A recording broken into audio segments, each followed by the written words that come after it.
एक महत्वाची बातमी, नवीन सरकारने लाडकी बहीण योजनेअंतर्गत महिलांना दरमहा 2100 रुपये देण्याची घोषणा केली। मात्र आता या योजनेच्या लाभार्थ्यांच्या कागदपत्रांची तपासणी होणार आहे। आता केवळ पात्र लाभार्थी महिलांनाच पैसे मिळतील याची खात्री करण्यावर नव्या सरकारचा भर असेल। या योजनेच्या प्रत्येक लाभार्थी महिलेची पडताळणी होणार आहे, जेणेकरून अपात्र लाभार्थ्यांची नावे हटवली जातील। तर ग्राफिक्सच्या माध्यमातून पाहूयात लाभार्थ्यांच्या कागदपत्रांच्या तपासणीबाबत। तर आपण बघतोय कुटुंबाचं वार्षिक उत्पन्न 2.5 लाखांपेक्षा कमी असल्याची कागदपत्र सादर करावी लागणार आहेत। निवृत्ती वेतन घेणाऱ्या किंवा 4 चाकी वाहनधारक अर्जदारांच्या कागदपत्रांची अतिरिक्त छाननी होणार आहे। 5 एकरांपेक्षा जास्त जमिनीच्या मालक असणाऱ्या महिला अपात्र ठरतील।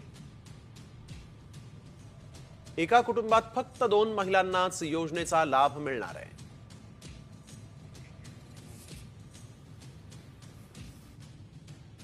सत्ता स्थापनेनंतर महायुती लाडकी बहीण योजनेची रक्कम वाढवण्याबाबत पहिला निर्णय घेणार अशी माहिती शिवसेनेचे नेते संजय शिरसाट यांनी दिली आहे। तसंच येत्या हिवाळी अधिवेशनात योजनेची रक्कम वाढवण्याची तरतूद केली जाईल असंही त्यांनी सांगितलेलं आहे। तर त्यांच्याशी बातचीत केली आहे आमच्या प्रतिनिधी मनश्री पाठक यांनी। संजय शिरसाट सध्या आपल्या सोबत आहेत। संजयजी, विधानसभेत यश तर मिळालेलं आहे, मात्र आगामी निवडणुका, महापालिकेच्या निवडणुका आहेत, त्या लवकरात लवकर लागाव्यात अशी इच्छा आहे का? कधीपर्यंत साधारणतः या निवडणुका घोषित होऊ शकतात? सर्वच महानगरपालिकेच्या निवडणुका आता लागायला काही हरकत नसावी। लोकसभा झाली, विधानसभा झाली, जो कर्मचाऱ्यावर जो ताण होता, तणाव होता, आता तो निवळलेला आहे।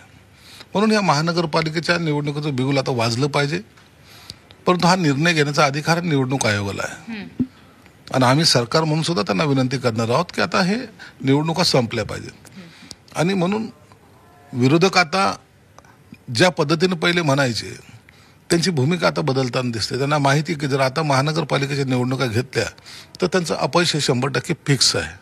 गेल्या सरकारमध्ये अनेक महत्त्वपूर्ण योजनांच्या संदर्भाने निर्णय घेण्यात आले होते। लाडकी बहीण योजनेसंदर्भात सुद्धा आश्वासन देण्यात आलं होतं 1500 रुपयांवरून 2100 रुपये करण्याचं। याबाबतची अंमलबजावणी, याबाबतचा निर्णय सरकार स्थापनेनंतर लागलीच घेतला जाणार आहे का? निश्चित घेतलं जाणार आहे, परंतु पूर्वी जी काही मुख्यमंत्री माझी लाडकी बहीण योजना आणली ना, त्याची संपूर्ण तरतूद आम्ही अर्थसंकल्पामध्ये आम्ही केली होती।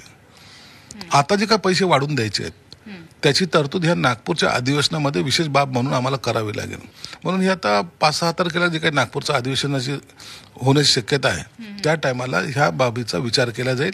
आणि जी घोषणा सरकारने केलेली आहे किंवा मुख्यमंत्री आणि इतर उपमुख्यमंत्र्यांनी केली आहे त्याची अंमलबजावणी निश्चित आम्हाला करावी लागेल। आम्ही जनतेला दगा देऊ शकत नाही। कॅमेरामन रवी पाठक, झी 24 तास, मुंबई।